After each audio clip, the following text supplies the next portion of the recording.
Risk of Rain 2 is one of the most highly praised roguelikes of all time, so as someone who is a massive fan of the genre, I had high expectations going into the game. And although I did enjoy the game for the most part, I can definitely say that my expectations were not met. Before getting into the negatives, I want to talk about the good aspects of the game, which are probably why it is so beloved. For starters, it's one of the only 3D shooter games in the entire genre, which helps it to stand out from other roguelikes which are commonly 2D and nowadays are often deck builders or Vampire Survivor clones, even if they do it better than the OG. Thanks to the 3D art style, it also looks much better than other roguelikes and has some genuinely beautiful environments, once again separating it from other games in the genre. Staying on the topic of uniqueness, the gameplay loop of having to traverse through the map and collect items while looking for a teleporter to advance through the game is also pretty unique, although this is part of one of the problems I have with this game, which I'll cover later. Moving on to variety, this game isn't lacking in the slightest.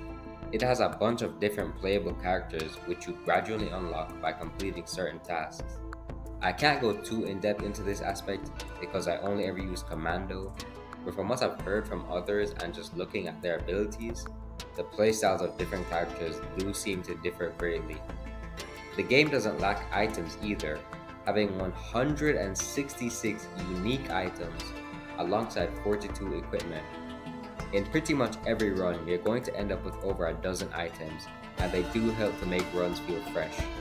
Adding on to the art style point from earlier, the game has a bunch of different environments that all look pretty good, and each environment is set to a specific stage.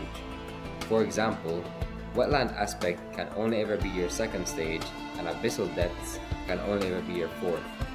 This allows the game to switch up environments while also maintaining a sense of difficulty in each environment. You know Wetland Aspect will always be relatively easy, and you know that Sky Meadow, which is my favorite environment, will always kick your ass. Which leads to my next point, the ass kickers, otherwise known as the enemies. Although none of the enemies in the game are particularly unique or special in my opinion, there is a pretty large variety of them, ranging from straight up cannon fodder to damn near mini bosses, with tougher enemies being more common as you progress through the stages. They also have the chance to spawn with special attributes, such as being able to heal other enemies or releasing a freezing aura upon death. I do have a problem with the game's enemies, which I'll get into shortly. Before I get into the many problems I have with this game, I want to reiterate that I don't hate this game and enjoy playing it on some level, but it just has so many things holding it back in my opinion.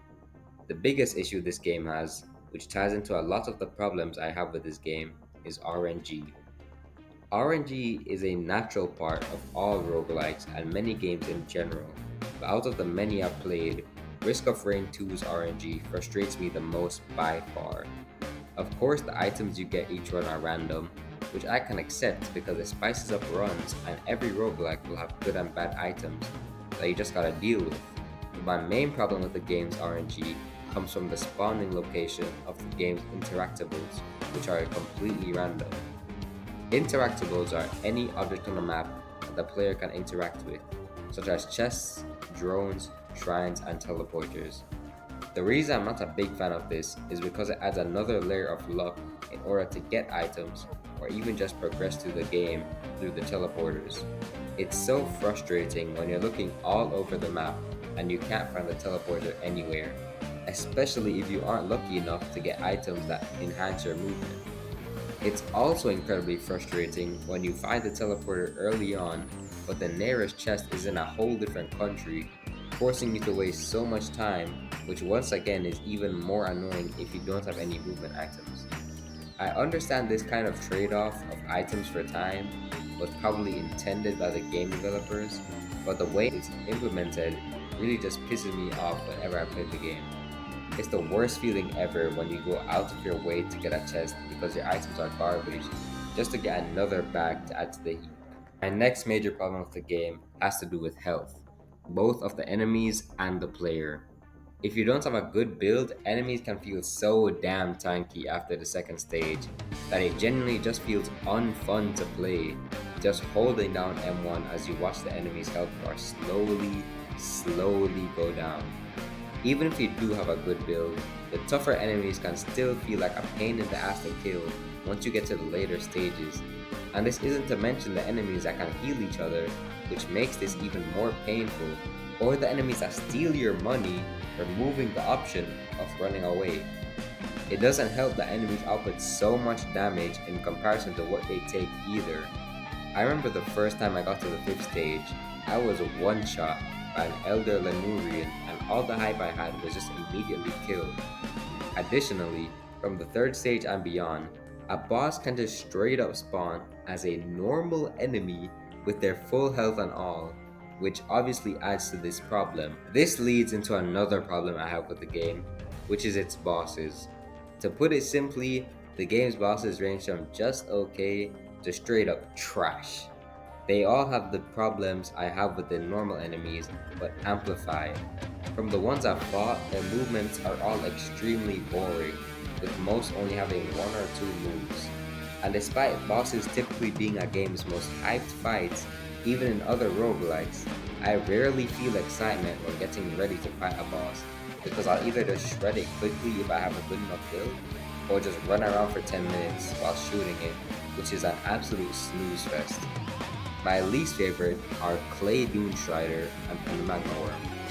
The Clay Doomstrider has a move where he basically steals health from all surrounding entities, including the player, and heals itself massively, which is just a really asshole move to give a boss when you're usually swarmed by enemies when fighting them. And the Magma Worm is just a little bitch, bro. He just constantly burrows into the ground and you can barely even hit him half the time, adding to the frustration. The worst offender of these issues may be the game's final boss, Mithrix, which is undoubtedly the most disappointed I've ever been after fighting a final boss. Mithrix has 4 phases. In the first phase, he just runs at you in a straight line, then occasionally dashes to the side and tries to hit you once he gets close enough. He also has a move where he jumps into the sky and takes 5 hours to land, which is ridiculously easy to dodge, and that's literally it for the first phase. The second phase isn't even against Mithrix himself, and instead makes you fight a bunch of enemies that you've already been fighting in the stage, and it really serves no challenge and just breaks the flow of the fight. In the third phase, Mithrix comes back, with the only change from the first phase being a bigger AoE for his attacks, and a completely new bullshit attack that one-shot me the first time I fought him. Then, in the fourth phase, Mithrix's health massively decreases, taking all of your items, and then he just walks around menacingly as your items slowly return to you while you damage him. And just like that, the fight's over. But what I failed to mention is that he of course is also a bullet sponge, and the fight is actually really long and becomes monotonous after a while, with how long it can take to finally put it down. As I said before, I do still think the game is good and I don't regret the time I spent playing with it, but at the same time, it's one of the most frustrating and disappointing games I've ever experienced. This is right next to Firewatch when it comes to overrated games, in my opinion. This is probably the longest video I've ever made on my channel, and I put a lot more work into it than my other videos, so I hope y'all enjoyed it, and I hope you subscribe to see more videos like this.